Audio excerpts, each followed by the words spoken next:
ሰበር ዜና ፋኖ በወሎ የአገዛዙን ዙ 23 ማውደሙን ከጥቅም ውጪ ማድረጉን አስታወቀ።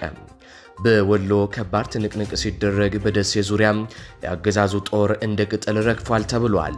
ከተገደሉት ወታደሮች መካከልም አንድ ኮሎኔል ይገኝበታል ተብሏል።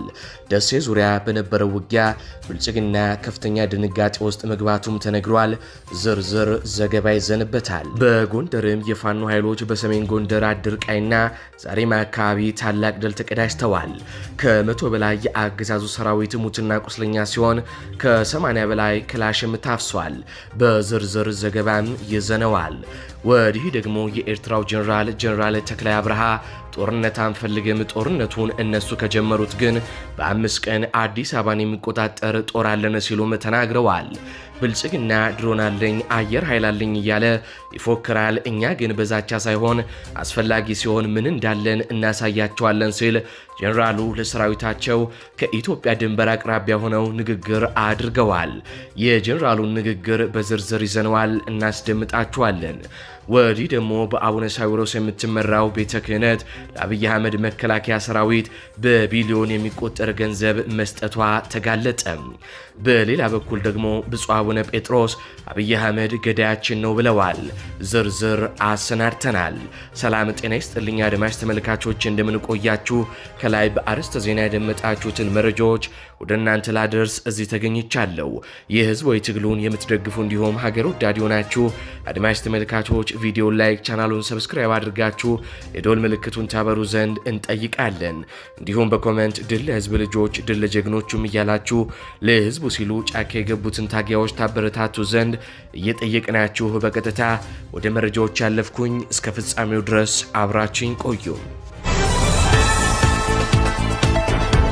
ወዳደረኳቸው ዘገባዎች አልፋለሁ። በቅድሚያ ቤተ ክርስቲያኒቷን ወደሚመለከቱ ዘገባዎች እናልፋለን። በአቡነ ሳዊሮስ የሚመራው ቤተ ክህነት የአዲስ አበባ አጥቢያዎች ለአገዛዙ መከላከያ ሰራዊት በቢሊዮን የሚቆጠር ድጋፍ ማድረጋቸው ተሰማ።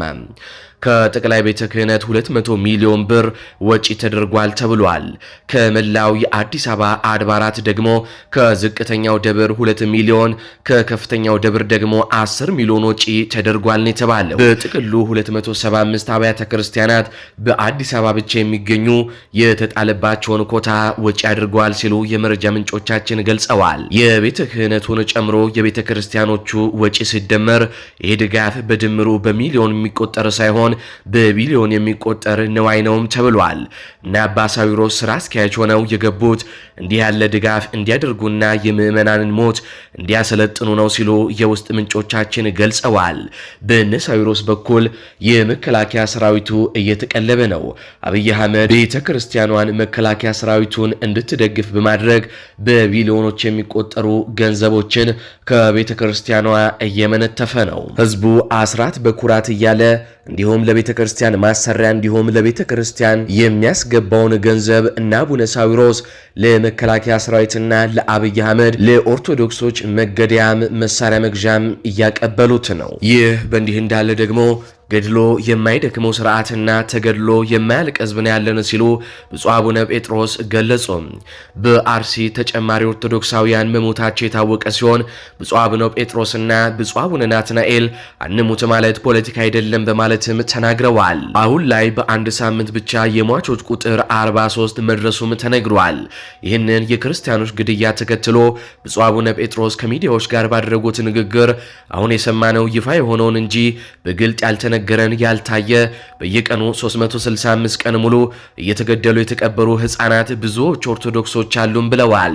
ብፁዕነታቸው አክሎም እግዚአብሔር ብቻ የሚቆጥራቸው የሚሰቃዩ፣ የሚደፈሩ፣ የሚታሰሩ አሉ። የሚገድሉን ኦርቶዶክስ ስለሆንን የመግደያ ኮድ በመስጠት ነው። ገድሎ የማይደክመው ስርዓትና ተገድሎ የማያልቅ ህዝብን ያለን ዶክተር አብይ ይሄው 7 ዓመት ያለማቋረጥ ገደላችሁን እኮ ምን አተረፋችሁ? ምን እያደረጉ ነው? እርሶ ምን እየሰሩ ነው? የእናቶችና የህፃናት ሞት ያስደስቶታል? እናቶች በጸሎት ያግዙኛል ያሉትስ ለዚሁ ነበር ወይ ብለዋል። በሰው ደም የሚደሰት በህፃናት ሞት የሚደሰት የሰይጣን ልጅ ነው እንጂ የእግዚአብሔር ልጅ አይደለም። ከኢትዮጵያ ምድር ገዳይ እንዲወጣ እንፈልጋለን ብለዋል ብፁዕ አቡነ ጴጥሮስ ከሚዲያዎች ጋር በነበራቸው ቆይታ ብፁዕ አቡነ ናትናኤልም በክርስቲያንነታችን በሃይማኖታችን መገደላችን የሚያቆመው መቼ ነው? ነጻነት እንፈልጋለን ብለዋል። የሰው ልጆች ደም በከንቱ መፍሰስ መቆም አለበት። ይሄ ፖለቲካ አይደለም። ሰላም መሻት፣ እረፍት መፈለግ፣ አንሙት ማለት ፖለቲካ ሳይሆን ሰብአዊ መብት ነው። ሰው መሆን ነው። ደከመን፣ ብዙ ጊዜ ሰማን። እናንተም በእኛ ፈረዳችሁብን፣ እናንተም ወቀሳችሁን። እውነት እላችኋለሁ ግን ለምንድን ነው የምንናገረው? ይህንን ማን የሚሰማን? ይህንን ማን ነው የሚያቆምልን? መቼ ሲሆን የሚቆምልን? ተለማመድ ነው እኮ ስንቶቻችን ስናልቅ ነው የሚቆመው? ይብቃ። ህዝባችን እረፍት ይፈልጋል። ሞት ሰለቸን፣ በቃን። ደም መፍሰስ ሰለቸን፣ ይበቃናል። ምድሪቷ እረፍት ያስፈልጋታል። ህዝቡ እረፍት ያስፈልገዋል። ስለኛ ደም ፈሰሰ እኮ በእርሱ ቁስል ተፈወስን እኮ ሌላ ደም አያስፈልግም። መከራችን እንዲያበቃ ጸልዩ ሲሉ ብፁዕ አቡነ ናትናኤል ከትላንት ወዲያ በነበረው በቦሌ መድኃኔዓለም ዓመታዊ ንግስ ላይም ተናግረዋል። ወደ አማራ ክልል የጦር ግንባር መረጃዎች ከማለፌ በፊት ከኤርትራ ሌላ መረጃ ተሰምቷል። ኤርትራ በማንኛውም ሰዓት ከ5 ቀን ባነሰ ጊዜ ውስጥ አዲስ አበባን የመቆጣጠር አቅም አላት ሲሉ የሻዕቢያው ጀነራል ተክላይ አብርሃ ተናገሩ።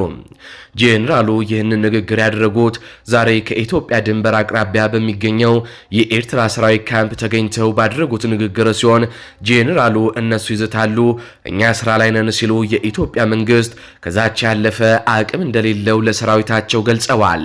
ጄኔራሉ እኛ ጦርነት የምንጀምርበት ምክንያት የለንም፣ ነገር ግን እነሱ ከጀመሩት እኛ ለአባቶቻቸው ማርከን እንዳስጨፈርን አሁን ደግሞ እናንተ ማርካችሁ ታስጨፍራችኋላችሁ ሲሉ ለሰራዊታቸውም ተናግረዋል። ጄኔራሉ እነሱ ድሮን አለን፣ አየር ኃይል አለን ይላሉ፣ እኛ ግን ምን እንዳለን ሳያውቁ ይፎክራሉ ሲሉ የኢትዮጵያ መንግስት ዛቻው የትም እንደማያደርሰው ተናግረዋል። እኛ አስፈላጊ ሲሆን በ5 ቀን መዲናቸውን የመቆጣጠር አቅም አለን፣ ነገር ግን ከወሬ ይልቅ ስራው ላይ እናተኩራለን ሲሉም ተናግረዋል።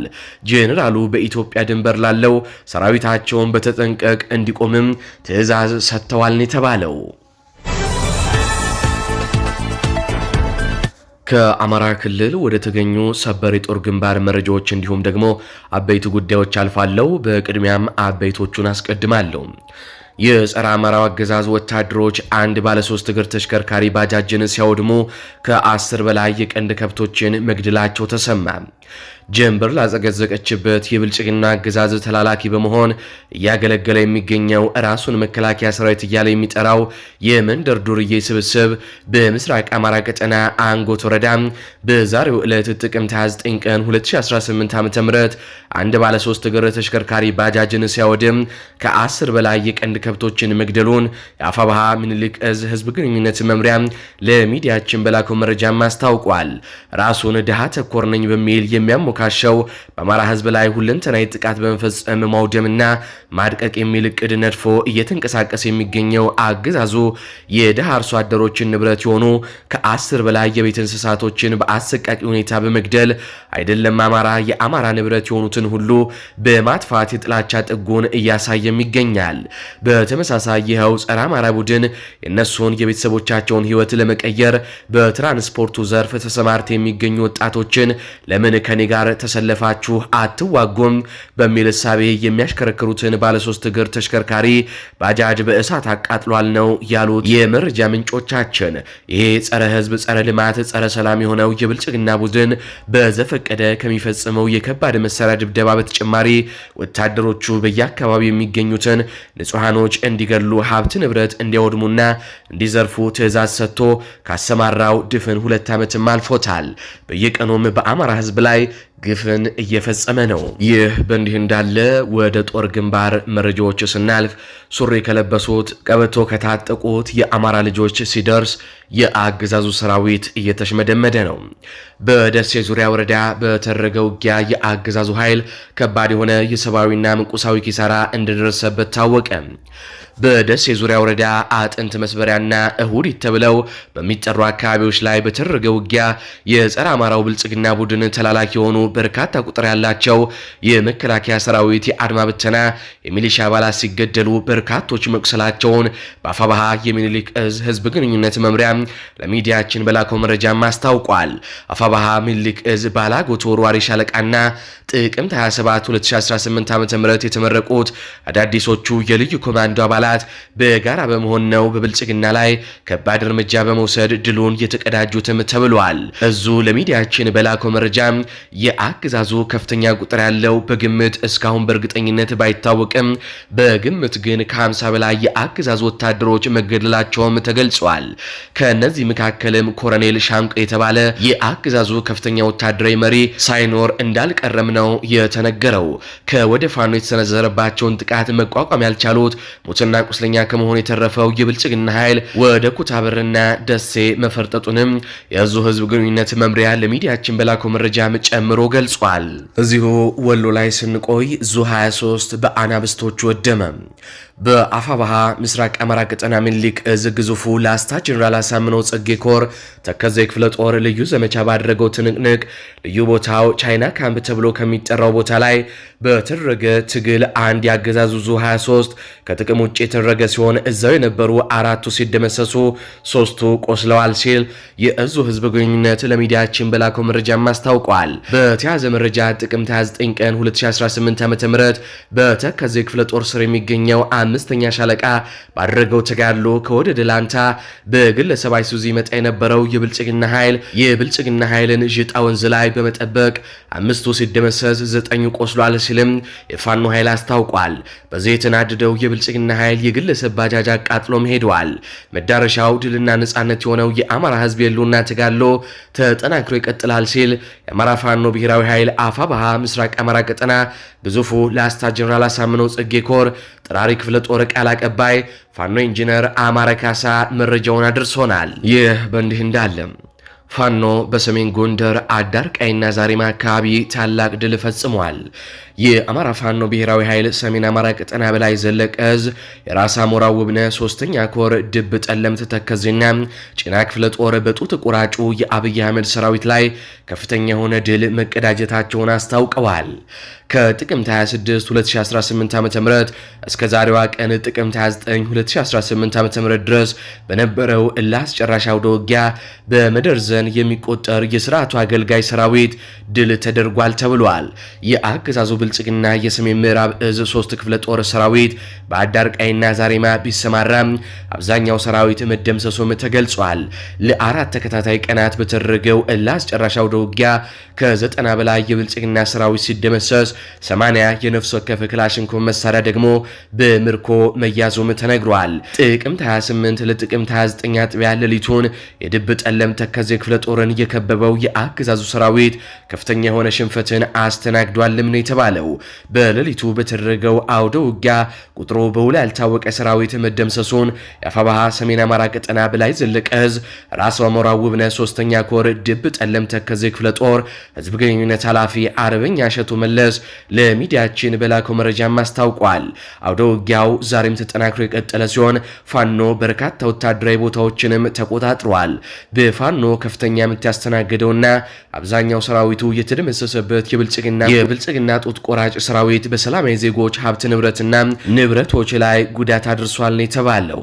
ጎንደር ላይ ሌሎች ተጨማሪ መረጃዎችን ሊሰጠን አርበኛ አስቻለው አለባቸው የቋራ ሜዲላ ክፍለ ጦር ህዝብ ግንኙነት ኃላፊ በስልክ መስመር ላይ ያለ አድምጠን እንመለስ።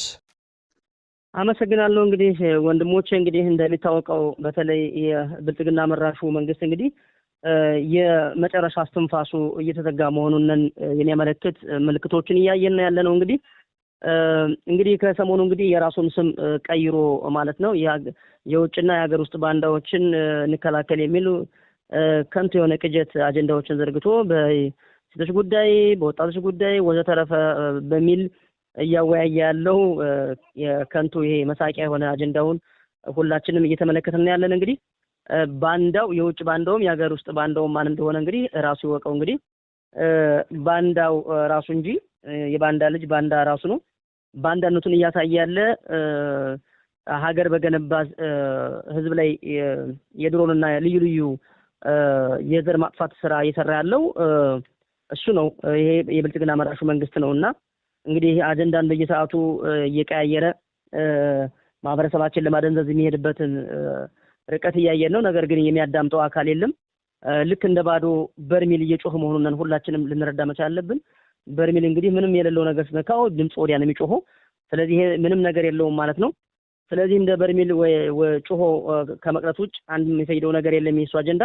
ከዛ ውጭ ግን እንግዲህ እንደ ምዕራብ ጎንደር የምታዩት እንግዲህ በምዕራብ ጎንደር በአሁኑ ሰዓት እንግዲህ በጣም ወደ 5 ወረዳዎች ይመስለኛል እንግዲህ ቋራ ወረዳ፣ መተማ ገጠር ወረዳ፣ መተማ ዮሐንስ ወረዳ እንዲሁም ገንዷ ወረዳን ጨምሮ ማለት ነው። በእነዚህ ወረዳዎች እንግዲህ በርካታ ቀበሌዎች አሉ፣ ንዑሳን ቀበሌዎችም አሉ። በእነዚህ አካባቢ እንግዲህ እየተደረሰ ያለው ግፍና በደል እጅግ በጣም የሚያሳዝንና የሚገርም ነው። በእርግጥ ደመጣጩ የብልጽግና መራሹ መንግስት እንደሆነ ያለ ማህበረሰብም ያውቃል። ሁላችንም አውቀና ተገንዝበን ነው እንግዲህ ለትጥቅ ትግሉ ጫካ የወጣ ነውና ይሄንን ስርዓት ከስሩ ነቅለን መጣል አማራጭ ነውና፣ ነገር ግን ስርዓቱ የመጨረሻ ያበቃበት መሆኑን እስትንፋሱ እየተዘጋ መሆኑን ከሰሞኑ ደግሞ የተለመደ ባህሪውን እያሳየን ያለው በተለይ በቋራ አካባቢ እጅግ በጣም በርካታ ማህበረሰብ ላይ ጥቃት እየፈጸመ መቆየቱ ይታወቃል። ከሰሞኑ ደግሞ እንግዲህ በጣም የሚያሳዝነው እንግዲህ በነፍስ ገበያ አካባቢ ማለት ነው በአቶ ተሾመ የእርሻ አካባቢ ላይ ንጹሃን ሞተረኞች ሰርተው የዕለት ጉርሳቸውን የሚሞሉ ምስኪን ወጣቶች ተበድረው የገዙ ብድራቸውን ያልጨረሱ ከወገን ተበድረው ማለት ነው የነገ ህይወታቸውን ሊቀይሩ ተሰማርተው በጭቃ እየተሰቃዩ የሚገኙ ወጣቶችን ነው እንግዲህ እጅግ በጣም በሚያሳዝን ሁኔታ የረሸናቸው ማለት ነው። ከነዚህም እንግዲህ በግፍ ከተነሸኑት ወጣቶች መካከል እንግዲህ በሪሁን ወይም ጮሬ በቅጥል ስሙ ነው አንደኛው ወጣት፣ ሁለተኛው ብርሃን ሲሳይ የተባለ ወጣት፣ ሶስተኛው ቢላል የተሰኘ ወጣት ነው፣ አራተኛው ስመኛው ምረቱ የተባለ ወጣት እና ደግሞ ዛሬም እንግዲህ በድንገት ያው ስሙን አላወቅንም ቁራለው እየለቀመ የሚሸጥ የዕለት ጉርሱን በሰርቶ የሚያደርን ወጣት እንደዚሁ በተመሳሳይ በአሰቃቂ ሁኔታ ገለዋል ማለት ነው። ከገደሉም በኋላ እንግዲህ የተለያዩ ታርጋዎችን ለመለጠፍ እንዲህ አድርገው ለብልጽግና ሲላላኩ አገኘናቸው ወዘተረፈ የሚል ነው። እኒህ ሰዎች በቀን ስራ ተለውጠው እንደገና ደግሞ ተበዳድረው ሞተር ገዝተው የዕለት እንጀራቸውን እና ሆዳቸውን ሊሸፍኑ በመስራት ላይ ያሉ ወጣቶችን ነው የረሸነ። ይሄ እንግዲህ የዓለሙ ማህበረሰብ ሊያውቅልና ሊረዳልን መቻል አለበት። ይሄ ስርዓት አሁንም በንጹሃን ዜጎች ላይ አላስፈላጊ ግድያ እየፈጸመ ነው ያለው።